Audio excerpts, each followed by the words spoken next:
Evangelho segundo o apóstolo João, no capítulo 11. Nós vamos ler a partir do verso 45 até o final. João 11, 45. Muitos, pois, dentre os judeus que tinham vindo a Maria e que tinham visto o que Jesus fizera, creram nele. Mas alguns deles foram ter com os fariseus e disseram-lhes o que Jesus tinha feito.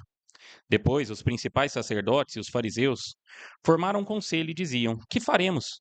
Porquanto este homem faz muitos sinais. Se o deixamos assim, todos crerão nele. E virão os romanos e tirar-nos-ão o nosso lugar e a nação. E Caifás, um deles, que era sumo sacerdote naquele ano, lhes disse: Vós nada sabeis, nem considerais que nos convém que um homem morra pelo povo e que não pereça toda a nação? Ora, ele não disse isso de si mesmo, mas, sendo sumo sacerdote naquele ano, profetizou que Jesus deveria morrer pela nação.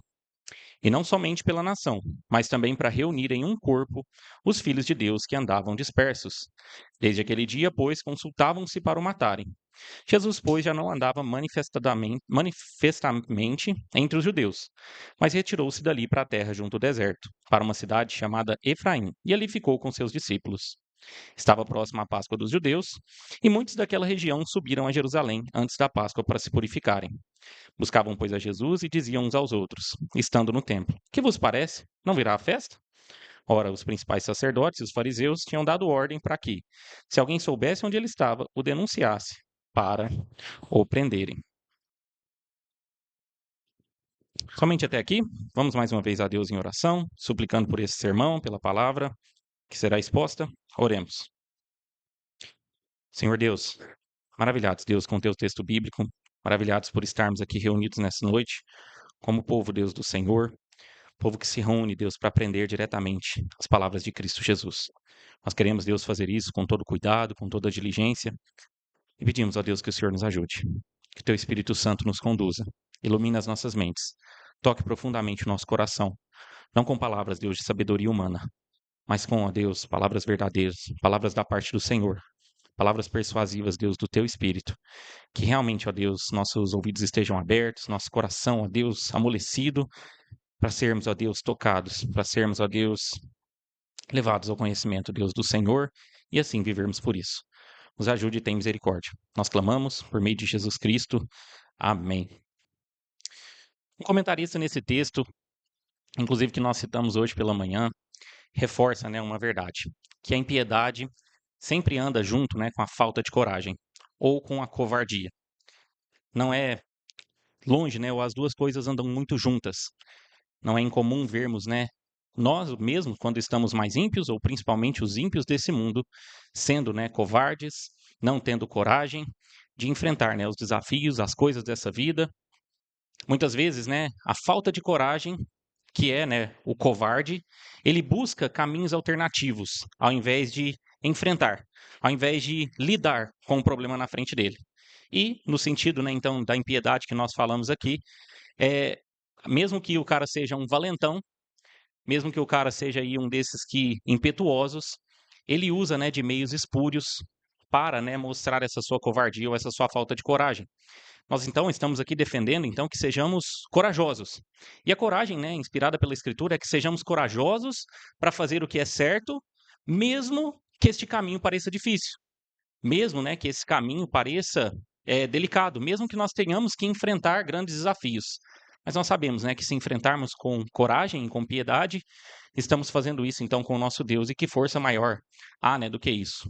Alguns percebam bem, né, o que eu quero dizer aqui.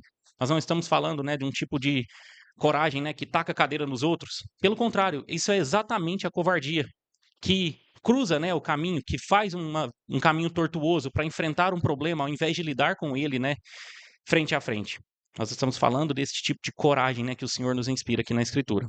Hoje, olhando para esse texto, né, são poucos versos da palavra de Deus, neste capítulo maravilhoso que a gente já tem visto, né, desde o começo do capítulo 11, nos lembrando, né, então, do grande ponto aqui desse capítulo: Jesus Cristo, aquele que tem coragem, vai para perto de Jerusalém, mesmo que lá ele estava sendo perseguido, porque o seu amigo, aquele, né, como nós nos lembramos hoje, que ele amava, estava doente, padecera, mas nós vemos, né, que no começo do capítulo ele se demora. E ele se demora porque ele tinha objetivos de mostrar a glória de Deus ali. E aquele amigo morre, né, e ele chega lá com 4 dias de já morto. Ali ele efetua, né, um dos milagres mais impressionantes de toda a Escritura, ao levantar um, né, que já estava apodrecendo, desculpe, né, a maneira de dizer, mas dos mortos. Trazê-lo, né, então à vida, o seu amigo Lázaro ressuscitou. É assim, né, que nós somos levados aqui a esse começo, né, onde está essa confusão, esse burburinho aqui sobre o que as pessoas estão crendo ou deixando de crer. Mas antes disso, eu apresento brevemente, né? Hoje nós vamos ver 4 pontos breves nessa sessão. Nós gostaríamos de começar justamente analisando o coração do homem e como este coração muitas vezes não crê, mesmo que o milagre esteja diante dele, ele o faz, né, porque ele não quer, porque ele rejeita isso de antemão, mesmo que ele esteja vendo aquilo diante dos olhos dele. No segundo ponto, nós vamos olhar justamente eh, para esses homens aqui da época, né, sem coragem, para esses covardes aqui, e como eles na impiedade vão contra o justo de Deus ou contra a santa e reta justiça. No terceiro ponto, mais uma vez Deus faz uma mula falar, um jumento, né, falar. É o que nós vamos ver aqui no terceiro ponto. E por fim, o ponto mais especial aqui do nosso texto, bem no meio da nossa sessão. Eu, inclusive, né, não vou seguir certinho a sequência dos versos, que eu quero terminar no meio do capítulo, aonde nós seremos apresentados de modo, né, sublime e muito especial a esse, né, Jesus Cristo, que morre então pelos pecados ou que substitui a muitos. Vamos olhando então versos 45 e 46. Vamos lê-los de novo. Muitos, pois, entre os judeus que tinham vindo a Maria e que tinham visto o que Jesus fizera, creram nele. Mas alguns deles foram ter com os fariseus e disseram-lhes o que Jesus tinha feito. Vejam aqui, né? Todos haviam visto o mesmo sinal, o mesmo milagre. Todos estavam ali frente a Lázaro ressurreto. Todos ficaram sabendo, ouviram ou sentiram o cheiro de um homem, né, que apodrecera ali no jazigo. E agora eles estavam vendo esse homem de pé. Muitos que tinham vindo a Maria creram em Cristo Jesus. Olharam para esse sinal, viram que esse sinal apontava para algo além. Nós já falamos o que esse sinal aponta. Esse sinal aponta para um Messias que veio, para um ungido de Deus, o Cristo, que tem poder para tirar os homens da morte. Não só, né, da morte física, como ele demonstra aqui, mas salvá-los então da morte espiritual, trazendo-os, né, de volta à vida, vivificando, fazendo-os nascer de novo no seu coração e finalmente tem poder sobre a morte e tirará, né, todos os seus da morte eterna. Alguns creem nisso. Isso é, né, o que eles então criam. Mas outros, vejam, foram ter com os fariseus e lhe disseram que Jesus tinha feito. Eles vão atrás, né, de confusão. Eles vão atrás, né, de peraí, a gente não está sabendo muito bem como é que é isso, vamos aqui nas nossas autoridades, nós não estamos crendo muito, vamos ver, né, então, o que que eles dizem. Eles não creem, vão buscar o mal, vão buscar ali confusão, falar com aqueles homens que eles já sabiam que estavam, né, perseguindo a Jesus.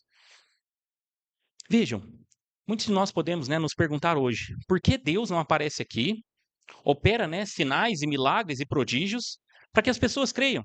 E alguns ímpios ou ateus que nós conhecemos até podem dizer, não, se Deus aparecesse aqui do meu lado, realizasse, né, um milagre, uma cura, um sinal, eu acreditaria. Mentira. De fato, Deus veio ao mundo, caminhou entre os homens, operou sinais, milagres e prodígios que jamais poderiam, né, ser feitos somente, né, de forma sobrenatural e especial, e as pessoas não creram nele. Hoje, as pessoas leem, enxergam, são coisas, né, que são incontestáveis na história do mundo, na história do homem. A verdade do que Cristo Jesus veio, né, que ele veio ao mundo e o que ele fez, e eles não querem crer. É isso. Isso é o que a Escritura postula e coloca sobre os homens. A questão da fé ou de não ter fé é anterior. Ele rejeita de antemão a Cristo, o homem nasce em pecado, pecado, né, em decorrência do pecado de Adão, e ele rejeita a Deus, rejeita a Cristo, rejeita essa oferta, né, então, de salvação, porque ele odeia a Deus e ele não quer saber de Deus. E se for preciso, ele nega a realidade para continuar nisso. Então, o passo, né, não é que os crentes dão um passo de fé na irrealidade, no imaterial, no que eles não conhecem ou mal sabem. Pelo contrário. O que é patente, o que é claro, o que é óbvio, não é crido porque eles não querem acreditar. Ele assume essa posição no coração e nega, né, então, essa realidade diante dos seus olhos. Vamos olhar uma parábola que está lá em Lucas, um pouco adiante do texto que nós lemos. Lucas, no capítulo 16, eu quero olhar só o finalzinho dela. Vocês devem conhecer a parábola do rico e do Lázaro. Essa parábola, né, fala a respeito, então, de... São personagens, né, fictícios aqui, na ideia é uma parábola que Jesus está contando, e ele fala, né, então, sobre o estado intermediário. E no final, né, aquele homem que estava jazendo ali no inferno, ele vê um Lázaro, um mendigo que pedinte no céu. Ele clama, né, ao pai Abraão, figura ali então, né, dos céus, para que ele pudesse ter Lázaro tocasse, né, a sua boca com um pouco de água. Aí ele conta, né, que não há essa separação entre o céu e o inferno no estado intermediário. E ainda então depois ele vai pedir o seguinte, no verso 27. E disse ele, Lázaro, o rico, o que foi para o inferno: Rogo-te, pois, ó pai, que o mandes à casa de meu pai, pois tenho 5 irmãos, para que lhes dê testemunho, a fim de que não venham também para esse lugar de tormento. Disse-lhe Abraão: Tem Moisés e os profetas, ouçam-nos. E disse ele: Não, pai Abraão, se alguém dentre os mortos fosse ter com eles, arrepender-se-iam. Porém ele lhe disse: Se não ouvem a Moisés e aos profetas, tampouco serão persuadidos, ainda que algum dos mortos ressuscite. Vejam que a palavra do nosso Senhor então está colocando. A questão então não é aparecer, né, um grande sinal, ou uma pessoa voltar dos mortos e dizer: olha, existe um céu, existe um inferno, existe essa realidade. Esses homens, né, não crerão, porque os seus corações estão mortos, desejam o pecado, odeiam a Deus. E vejam que para a Escritura, ela é muito clara e ela autentica, né, e fala sobre si mesma. Quando aqui, né, Abraão diz, eles têm Moisés e os profetas, a referência aqui Jesus, né, então, lidava com o Antigo Testamento, que era a palavra escrita até ali. Essa era a Bíblia, então, da época, Moisés e os profetas. É como se ele dissesse, então, eles têm a Bíblia. Basta a Escritura. Basta a Escritura. Basta a pregação fiel, então, da palavra de Deus. Basta a exposição dessa Escritura para que um coração regenerado se curve a Deus. Mas se não for isso, se o coração não for regenerado, este que é o principal e o maior meio de todos, não funcionará e nenhum outro funcionará. Não caiamos, né, então, nessa mentira de que existe uma primazia de um ministério de milagres, de um ministério de sinais. Se isso acontecesse, então muitos, né, se converteriam. Não. A pregação simples e fiel ainda, né, é o grande e maior meio que Deus propaga, né, o seu santo evangelho. Ele quer que nós façamos assim e certamente isso alcançará o coração dos eleitos. Jesus lidava, né, então, com essas pessoas. Nós vemos lá no final do capítulo 2 de João que Jesus sabia, né, o coração desses homens. O coração de homens que não se dobravam, que viam os milagres, mas não se dobravam completamente. E o que ele diz é que Jesus não se confiava a eles. Na sequência do capítulo 2, nós temos o 3, óbvio. Nicodemos é nos apresentado na história. E qual é a discussão ali do capítulo 3? A discussão é necessário. Nicodemos ali chega para Jesus, né? Então, e aí? Como é que faz, né, para ter a salvação? Basicamente essa é a pergunta. Jesus faz: é necessário nascer de novo. Enquanto você não nascer da água e do Espírito, você não pode ver o reino dos céus. Então, o nosso descanso e o nosso conforto é que o primeiro trabalho é do Espírito Santo no coração do homem. Não é pela força do nosso braço, não é pelo nosso poder, não é pela quantidade de milagres, de sinais que nós poderíamos fazer aqui na igreja, ou quantidade de luzes e uma parede preta que nós poderíamos colocar para chamar a atenção das pessoas. Não. O ministério é do Espírito Santo de transformar corações, e o que nos é exigido então pela Escritura é que a igreja pregue fielmente a palavra, simples, a Escritura. Simples, mas extremamente, né, profunda.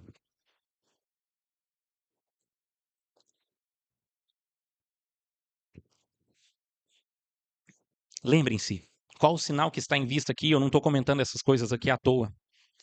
A ressurreição de Lázaro.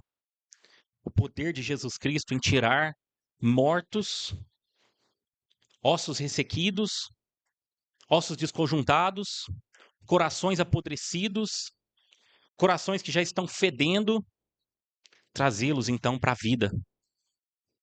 E a partir disso, então, a certeza e a garantia de que nós ressuscitaremos e de que nós viveremos eternamente, de que a morte não reinará sobre nós. Tudo isso está em vista aqui neste texto, quando nós falamos então sobre a ressurreição de Lázaro. E esse é o grande ponto então do evangelho, a grande verdade colocada nas escrituras neste primeiro ponto. Seguindo ainda, nosso tempo não está muito tranquilo. Voltem lá para João, no capítulo 11. Vamos seguindo. Verso 47. Depois os principais sacerdotes e os fariseus formaram um conselho e diziam: Que faremos, porquanto esse homem faz muitos sinais? Se o deixamos assim, todos crerão nele, e virão os romanos e tirar-nos-ão o nosso lugar e a nação. Vejam que eles sabiam. Eles não negavam que aquele homem fazia muitos sinais. E mais, eles realmente sabiam e entendiam. Jesus, por exemplo, em Lucas estava ali dizendo: Vocês não sabem interpretar os tempos?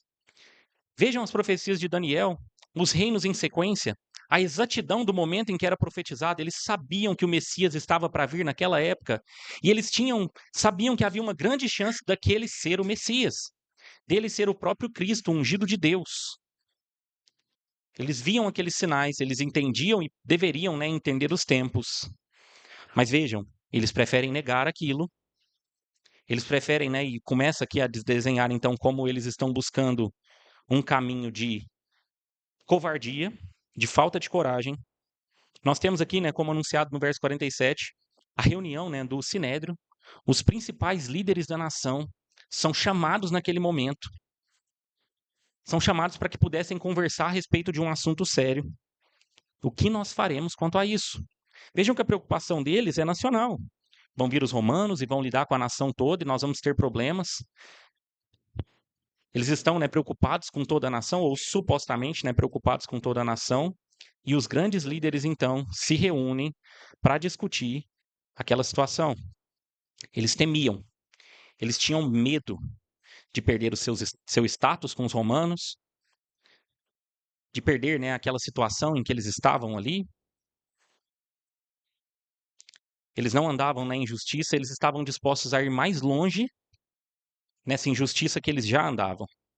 Vejam, que o medo nos leva a rejeitar a fé, a rejeitar o que é justo. O medo sempre vai nos levar à perdição. O medo, que nos leva a rejeitar essa justiça, sempre nos levará à perdição.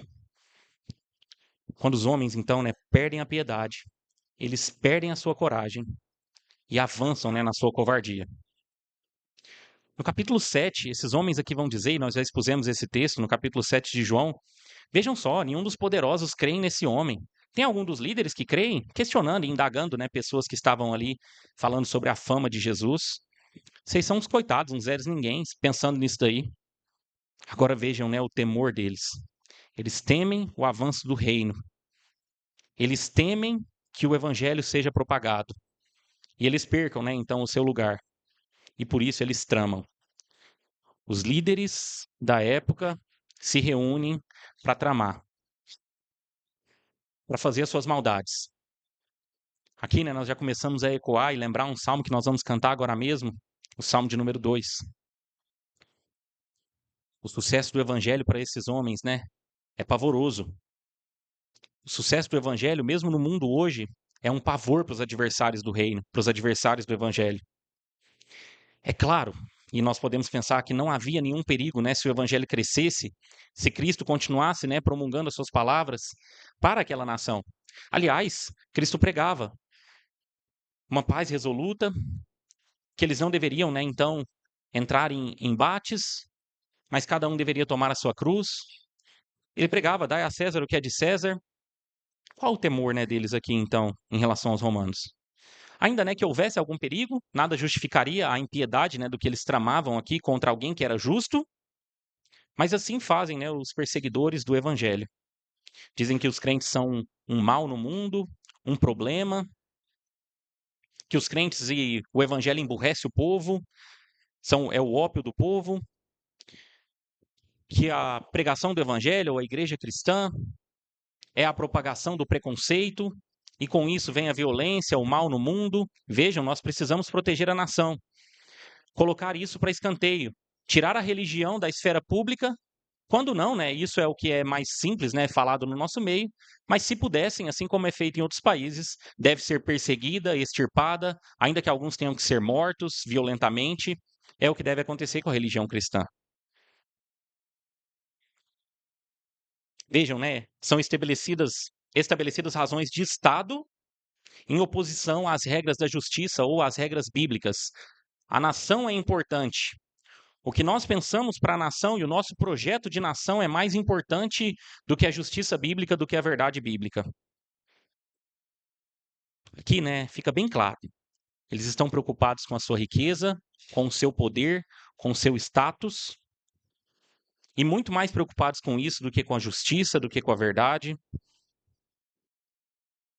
Eles pensaram, né, que deveriam perseguir a Cristo, logo depois perseguir os cristãos e que isso livraria a nação. Mas acabou, né, que isso foi exatamente o que trouxe a ruína para eles. Em Provérbios 10, 24, não precisa abrir. Aquilo que temem os perversos vem sobre eles. Tradução minha aqui, só parafraseando. A perseguição aos crentes, né, no primeiro século, naqueles anos, logo depois de Cristo, assim como nós vimos em Daniel, a morte, né, dos mártires, na verdade, fez com que esse juízo dos romanos viesse por fim a eles. Aquilo encheu a medida da iniquidade do povo judeu daquela época, e eles foram, então, aquilo que eles temiam, as injustiças que eles praticaram para supostamente lidar com o que eles temiam, foi o que exatamente aconteceu com eles. No ano 70, o Império Romano veio contra a Judéia, destruiu Jerusalém, derrubou seus muros, derrubou o templo, massacrou os judeus, não os judeus crentes. Esses, avisados por Cristo, fugiram no momento apropriado. Mas todos aqueles judeus iníquos sofreram pelo seu próprio pecado.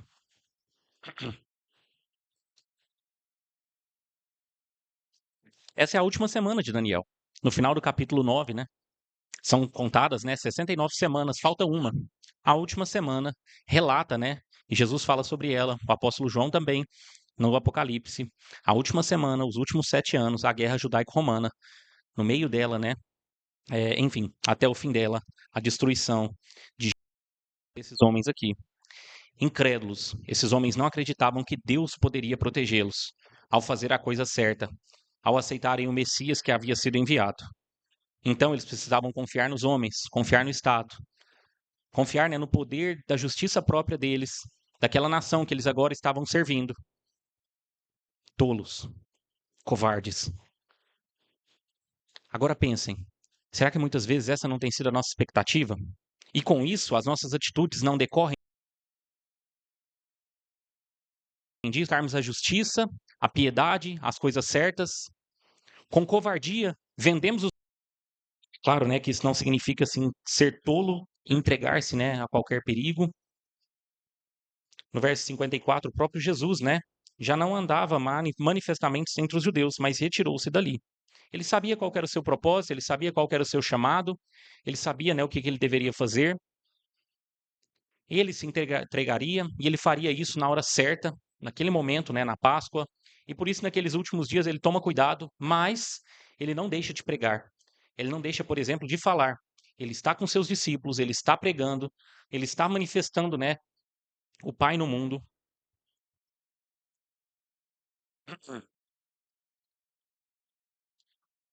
Mas vejam então, os covardes, né, pensam que estarão mais seguros ao, né, buscando esses objetivos, tentando sair, né, de lado da lei, não cumpri-la certinho ou não cumpri-la, né, precisamente tal como a escritura coloca, que eles encontrarão, né, uma saída. Mas lembrem-se, ninguém, nem aqueles homens, aliás, precisamente aqueles homens, poderá fugir da vingança de Deus. Eles pensaram, né, que poderiam negar a aliança, o que era certo, rejeitando o Filho de Deus, para fugir daquele suposto perigo. Mas eles precisavam se lembrar, né, que terrível coisa é cair nas mãos do Deus vivo. Hebreus 10, 31. E ainda, o próprio Senhor Jesus que nos diz em outra passagem, temam, não aqueles que podem matar o corpo, mas aquele, né, que lida com as nossas almas. Temam a Deus. Esses homens não creem, eles odeiam, por isso eles são covardes e buscam caminhos espúrios. Mas vocês creem, vocês têm o evangelho, vocês têm Cristo no coração. Por isso sejam corajosos, enfrentem. Lembrem-se que vocês estão lidando com alguém que lida com as almas de vocês. Temam a Deus. Isso é o que é colocado diante de todos nós. Mas vejam, né, então, apesar da malignidade desse homem, o poder de Deus frente àquela situação. Vamos ler de novo o verso 50. Nem considerais que nos convém que um homem morra pelo povo e que não pereça toda a nação? Verso 51 agora. Ora, ele não disse isso de si mesmo, mas sendo sumo sacerdote naquele ano, profetizou que Jesus deveria morrer pela nação. Apesar da maldade daquele homem, o Senhor nosso Deus põe-se a rir. O Senhor zomba deles. Eles pensavam, né, que destruindo a Cristo estavam salvos. Isso foi a perdição e a ruína deles. Eles pensavam, né, que matariam a Cristo para poder calar, né, os cristãos, o evangelho, para encerrar a obra de Cristo, e aquilo não iria adiante. Mas a entrega do ungido era o maior objetivo, né, da vinda de Cristo. Esse era o grande ponto, né, da salvação, o grande objetivo da obra da redenção que Cristo veio fazer nesse mundo. Vejam o poder de Deus e a sua soberania nesse mundo, em conduzir todas as coisas para o seu propósito. Mais ainda do que transformar mal em bem, como Paulo nos diz, vejam, né, que as palavras desse homem são más. Ele é culpado por esse pecado. Há aqui bem escrachado, de modo bem claro, a responsabilidade humana, que não é tirada. Mas a maldade daquele homem foi bênção para as nações, para o mundo todo. E o propósito não é, igual eu disse, né, só transformar mal em bem, mas é uma condução perfeita, soberana, clara, desde a eternidade, do mundo inteiro nas mãos de Deus. Apesar dos homens maus, que morrem na sua própria ruína e no seu pecado, do qual Deus não tem parte, ainda assim Deus conduz esses homens conforme o seu soberano propósito, conforme lhe apraz, da maneira, né, como lhe convém. Ele leva, né, ele lida então com esses homens e está bem claro. Aqui, né, na profecia desse, a gente já vai chegar nisso, né, dessa mula.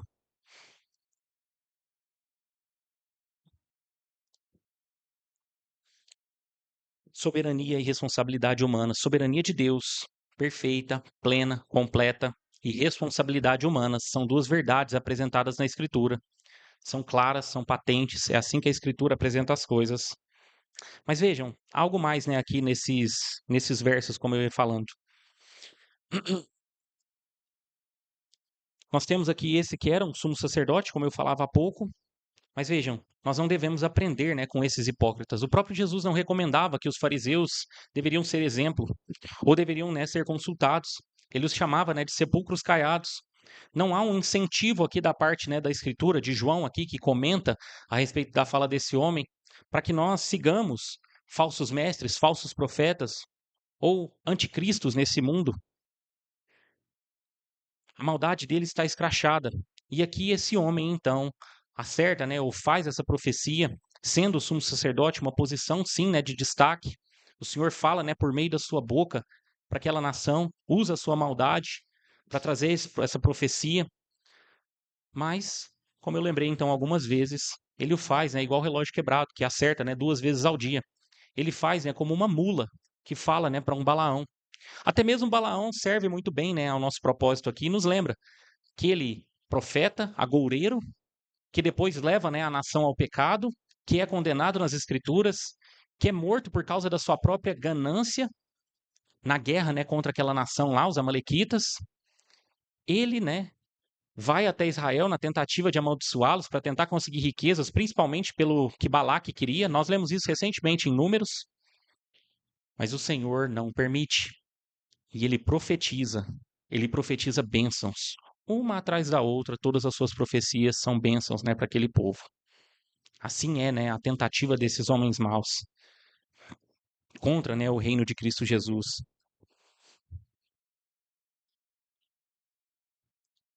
E se é assim, então nós não devemos, né, nos dobrar a certas perspectivas e colocações de alguns homens, né, que colocam como se existe então um tipo de autoridade, um papado que deveria ser seguido pelos cristãos, ainda que por vezes, né, ele se manifeste como o próprio Satanás, ainda assim nós deveríamos seguir.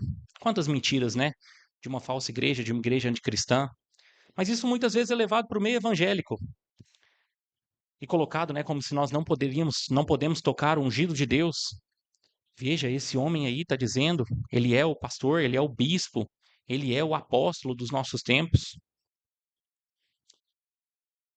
Tanto Cristo quanto os seus apóstolos deixam muito claro que nós não devemos aprender, ouvir, lidar com falsos cristos, com homens ímpios e maus. Certamente, né, esse texto não serve a este argumento. Bom, eu gostaria de me deter um pouco mais nesses versos aqui, 51 e 52, que eu disse, né, que são o ponto principal no nosso sermão. Nós vamos olhar de modo muito breve, mas eu gostaria que vocês pensassem de modo muito profundo. Vamos ler de novo o verso 51 e vamos ler também o 50. Na verdade, vamos ler o final do 50, né? Convém que um homem morra pelo povo e que não pereça toda a nação. Ora, ele não disse isso de si mesmo, mas sendo sumo sacerdote, profetizou que Jesus deveria morrer pela nação. E verso 52. E não somente pela nação, mas também para reunir em um corpo os filhos de Deus que andavam dispersos. Esse é o nosso quarto e último ponto. Vejam, ele veio para salvar a nação. Nós mencionamos recentemente, né? Sim, um remanescente fiel da nação étnica judaica. Paulo, Pedro, João, todos esses homens, né, eram judeus de nascimento. Eles estavam, né, entre aqueles eleitos, entre aqueles que creram em Cristo e não o rejeitaram. Eles foram salvos, né, por Cristo Jesus. Cada um desse remanescente fiel, né, foi vivificado na sua alma, foi levado então, né, até a Cristo. Certamente está hoje, né, reinando com Cristo nos céus. E todos, né, ressuscitarão com ele no último dia. Mas vejam, ele vai além. Tal como na oração sacerdotal, em João, no capítulo 17, oro não somente por esses, mas também por aqueles, né, que virão. A obra da salvação não foi somente para Israel étnico, mas começaria ali e iria, tal como no verso então 52, e não somente pela nação, mas também para reunir em um corpo os filhos de Deus. De fato, né, Cristo veio, como nós vimos no capítulo anterior, no capítulo 10, para rebanhar suas ovelhas de todo tribo, povo, raça, nação. Quem são então esses dispersos, né? O que ele quis dizer aqui por dispersos? Os que andavam dispersos. Aqui são os dispersos do Éden, do pecado original. Todos aqueles, né, que andavam sem Deus no mundo, como Paulo, né, se refere em outra passagem, perdidos, cansados, destruídos, mortos em seus delitos e pecados, errantes. Mas vejam, Cristo no capítulo 12 mesmo, um pouco mais adiante, vai dizer: quando eu for levantado, atrairei todos a mim. E ainda, né, no capítulo 10, eu tenho outras ovelhas que não são desse aprisco, se referindo ali, né, à nação judaica, o aprisco, mas de outro aprisco, então, as nações por todo o mundo. E por isso, então, né, a igreja é sim formada por judeus étnicos que creem em Cristo Jesus, mas também por todos aqueles, né, que ele fez filhos. Lembrem-se do capítulo 1 de João. Quem são, né, os filhos de Deus? Todos aqueles que ele fez seus filhos pelo sangue, né, da nova aliança, o sangue do Cordeiro derramado. Esses, né, foram feitos filhos de Deus.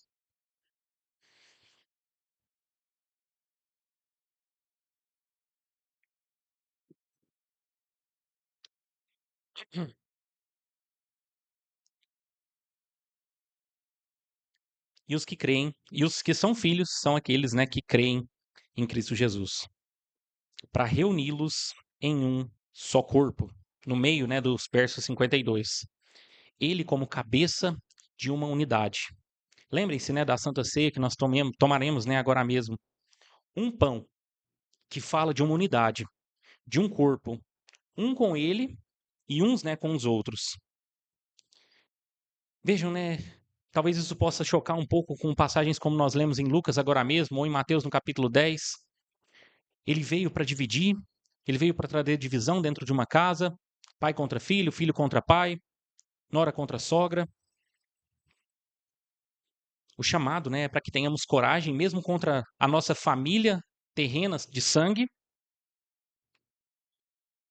Vejam, né, como desde sempre, desde o começo dos evangelhos, ou desde o começo da escritura, a pregação do evangelho divide sim, né, famílias, os milagres dividem, separam, mas o que Jesus está fazendo com essa divisão apontada é justamente separar o que é ruim, separar o joio, tirar isso, né, essa impureza do meio da igreja, para que ele possa rebanhar e guardar para si um povo. Esse povo, os eleitos de Deus, separados, a sua igreja.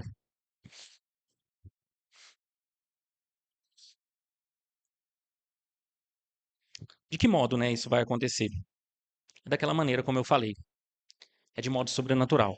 É com o toque, né, especial do Espírito Santo no coração dos homens, que desperta, né, as pessoas a se aproximarem então de Deus, e elas o fazem e são tocadas então pelo chamado, né, da palavra.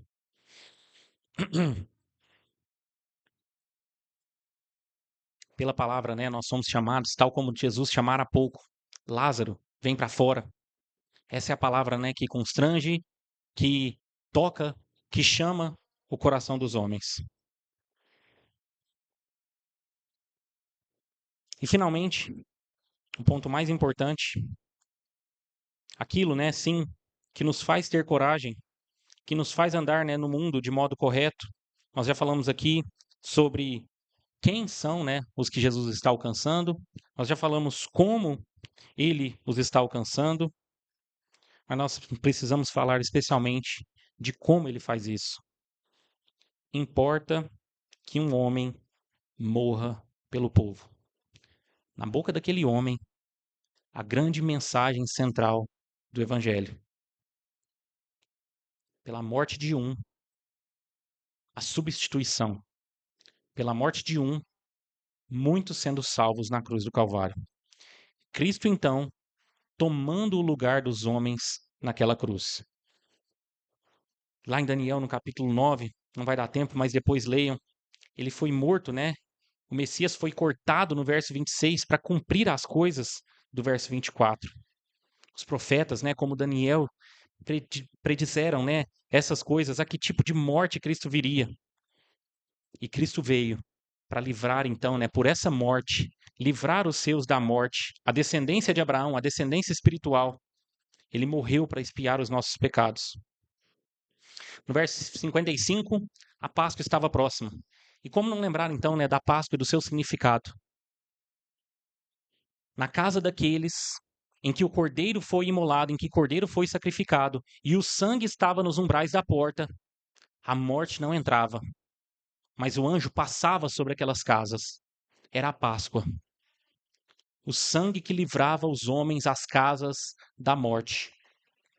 Na nossa memória, então, o apóstolo coloca: lembrem-se da realidade da Santa Ceia, por causa desse sangue precioso que foi vertido. Sangue para a remissão dos pecados de muitos. Sangue para que a morte não reinasse e não imperasse. Sangue para que nós pudéssemos então sermos corajosos, tendo a certeza de que já temos a vida que começou no nosso coração, a vida, né, que nós seremos tirados, né, então do sepulcro, que viveremos eternamente, e especialmente isso, então, né, nós viveremos. Como nos lembrarmos, né? Celebrando a Páscoa cristã, a Santa Ceia do nosso Senhor Jesus Cristo. E eu termino lembrando, nós não vamos abrir também, um texto que me veio muito à mente, até pensei em trazê-lo na liturgia, Isaías 53. Né, que foi entregue, que foi, e vejam, aprove ao Pai, a Deus, fazê-lo enfermar em nosso lugar. Deus o feriu, Deus o esmagou. Ele foi moído pelas nossas transgressões. Ele foi ferido por causa do nosso pecado. Cristo padeceu, Cristo veio ao mundo como homem de dores e por fim tomou a cruz e por fim foi erguido. Aquela morte excruciante, terrível, o próprio Deus levantado, né, num madeiro, O maldito, ele se fez dessa forma para que nós, para tomando o nosso lugar, passando o inferno no nosso lugar, levando a pena que estava colocada sobre nós por causa do nosso pecado, para que você, meu irmão, para que você não viva essa vida de covardia. Viva uma vida de coragem, enfrente o pecado. Não viva essa vida de fuga, de mentira, de mais ou menos. Olhe para a lei do Senhor, viva por ela, ande por Cristo Jesus. É muito triste e muito pesado, mas cada vez que pecamos, cada vez que vamos contra o nosso Senhor, nós andamos em conformidades com esses homens, com o Caifás da vida. Nós não queremos, meus irmãos, ser assim, vivermos assim. Não viva assim. Vivamos diferente. Tenhamos esse cuidado. E honremos então a morte do nosso Senhor Jesus Cristo e certamente a sua vida e o reino, que ele tem nas suas mãos hoje. Oremos mais uma vez. Senhor, profundamente gratos pela sua palavra. Maravilhados, ó Deus, por como o Senhor fala conosco. Maravilhados, ó Deus, porque a sua palavra é clara. A sua palavra, Deus, é perfeita. Especialmente, Deus, maravilhados, porque um dia o Senhor tocou os nossos corações. Fez, ó Deus, corações mortos ressuscitarem. E assim, ó Deus, o Senhor nos chamou. E essa palavra, ó Deus, fez sentido para nós. Por favor, ó Deus, nos ajude a andar nela. Que não sejamos, ó Deus, covardes, mas que sejamos, Deus, corajosos. Que nós abracemos, Deus, a causa do Evangelho, a causa de Cristo Jesus. Não andemos, ó Deus, como esses homens ímpios, mas que lutemos, ó Deus. Que possamos realmente confiar em Cristo, confiar no Senhor, confiar na Sua palavra, na vitória certa que nós já temos. E assim, ó Deus, vivermos a nossa vida de um modo digno, de um modo, ó Deus, que exalta ao Senhor, que te dá a máxima glória. Nós oramos, maravilhados, agradecidos, tudo isso escorados no nosso mediador perfeito, no sumo sacerdote fiel, no Cristo verdadeiro, no Messias ungido,